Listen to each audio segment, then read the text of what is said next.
कभी यह सोचकर कमज़ोर मत पड़ना कि आप अकेले हो, बल्कि यह सोचकर हमेशा डटे रहना कि आप अकेले ही काफ़ी हो। नमस्कार, मैं अभिषेक आपका स्वागत करता हूं डिजिटल गुरु अभिजीत में। आज हम भारत के भूगोल की पाठ्यक्रम सीरीज को आगे बढ़ाते हुए पढ़ेंगे मृदा के बारे में।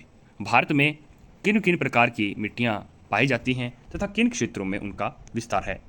इसके अलावा हम प्रत्येक जो महत्वपूर्ण प्रश्न हैं उनको कवर करेंगे तथा अंत में वीडियो के अंत में हम प्रीवियस ईयर पेपर्स का प्रैक्टिस सेट भी लगाएंगे। चलिए शुरू करते हैं।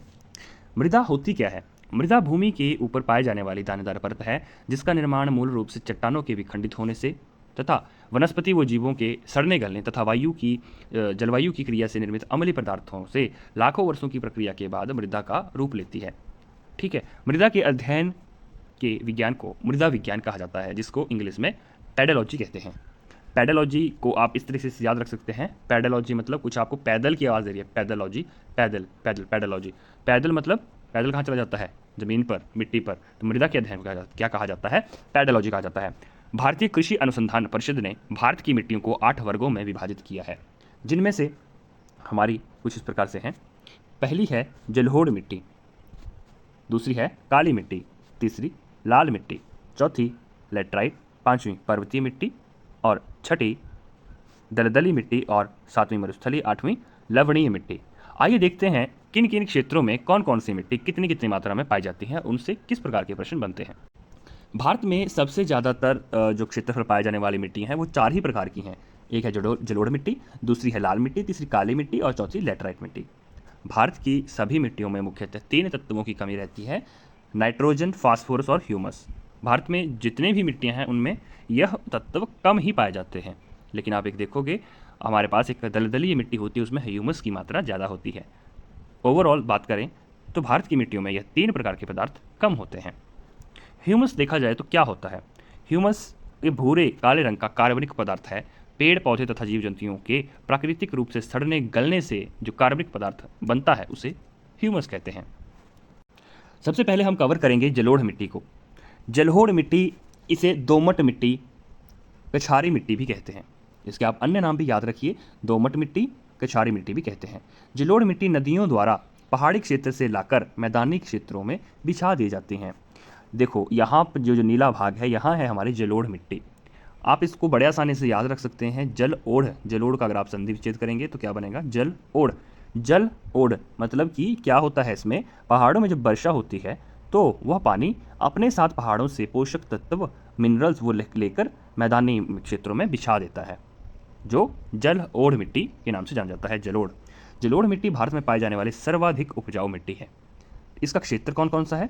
भारत का संपूर्ण उत्तरी मैदान, तटीय मैदान, ठीक है, जितना भी मैदानी क्षेत्र है भारत का, जैसे पंजाब, हरियाणा, उत्तर प्रदेश और तटीय क्षेत्र, तटीय मैदान, ये जो तटीय मैदान है यहाँ पर जलोढ़ मिट्टी पाई जाती है। इसमें प्रचुरता किन किन पोषक तत्वों की होती है? चूना, पोटाशियम प्रचुर मात्रा में पाया जाता है। कौन कौन सा? चूना और पोटाशियम प्रचुर मात्रा में पाया जाता है। कमी किसकी होती है? जैसे पहले बताया, नाइट्रोजन की कमी रहती है, फास्फोरस की कमी रहती है और ह्यूमस की कमी रहती है। यह मिट्टी धान की खेती के लिए काफ़ी अच्छी मानी जाती है तथा साथ ही साथ गेहूं, मक्का, तिलहन, आलू की खेती भी की जाती है। समझ गए?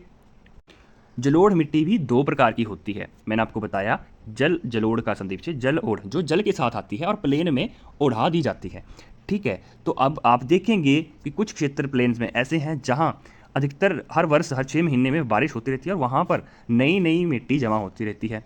लेकिन कुछ ऐसे क्षेत्र होते हैं जहां केवल तीव्र वर्षा के दिनों ही पानी आता है और तीव्र वर्षा के दिनों में पानी आने से ही वहाँ पर नई मिट्टी बिछती है। तो इस प्रकार से यह जो हमारा मैप है, यह बिहार का मैप है। आप देखेंगे कि नेपाल से वर्षा के कारण लगातार जब यहाँ पर पानी आता है तो नए पोषक तत्व यहाँ जमा होते रहते हैं। नए नए पोषक तत्व जब आते रहते हैं तो उसे क्या बोलते हैं? खादर।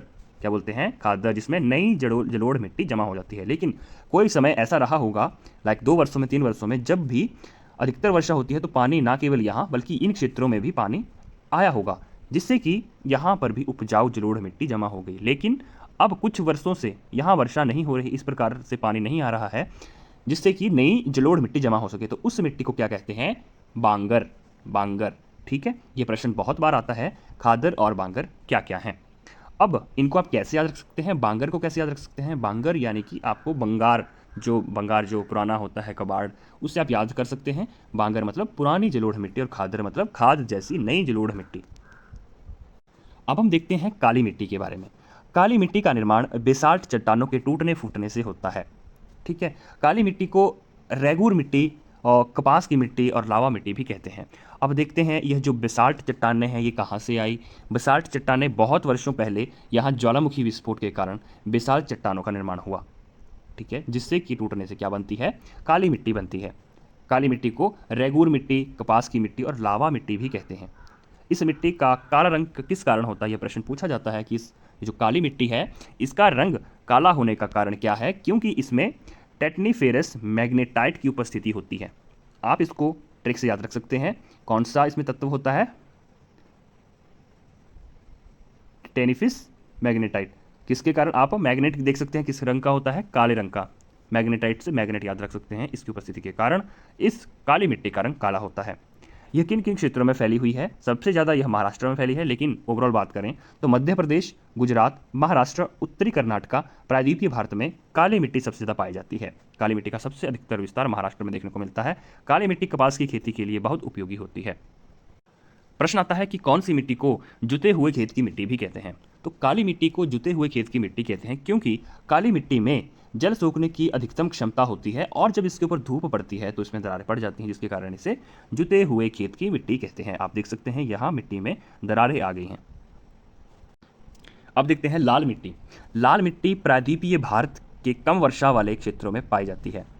आप देखेंगे यह जो कम वर्षा वाला क्षेत्र है, यहाँ कम वर्षा होती है, वहाँ लाल मिट्टी पाई जाती है। इस मिट्टी का रंग लाल क्यों होता है, जैसे कि काली मिट्टी का हमने देखा, उसी प्रकार से लाल मिट्टी का लाल रंग फेरिक ऑक्साइड के कारण होता है। फेरिक ऑक्साइड के कारण होता है। इस मिट्टी में लोहे और सिलिका की अधिकतम मात्रा होती है। यह मिट्टी तमिलनाडु, आंध्र प्रदेश, नागालैंड, महाराष्ट्र, कर्नाटक के कुछ भागों में पाई जाती है। सबसे ज़्यादा इसका विस्तार तमिलनाडु और आंध्र प्रदेश में देखने को मिलता है। यह मिट्टी बाजरे की खेती के लिए उपयुक्त होती है। जब लाल मिट्टी जल सोख लेती है यानी कि जलयोजित हो जाती है तो यह पीले रंग की दिखाई देती है। आप देख सकते हैं लाल मिट्टी थी, जल सोखने के बाद यह कुछ पीले रंग की दिखाई पड़ती है। अगली मिट्टी हम देखते हैं लेटराइट मिट्टी।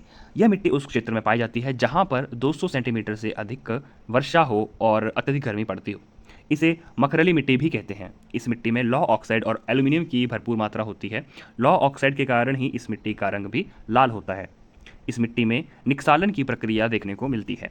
यह मिट्टी मुख्यतः केरल, कर्नाटक, तमिलनाडु, महाराष्ट्र के कुछ हिस्से और उड़ीसा, मेघालय, असम के कुछ हिस्सों में मिल सकती है। लेटराइट मिट्टी का सर्वाधिक विस्तार केरल में देखने को मिलता है। लेटराइट मिट्टी चाय, कॉफ़ी, इलायची, काजू की खेती के लिए सर्वाधिक उपयुक्त मानी जाती है।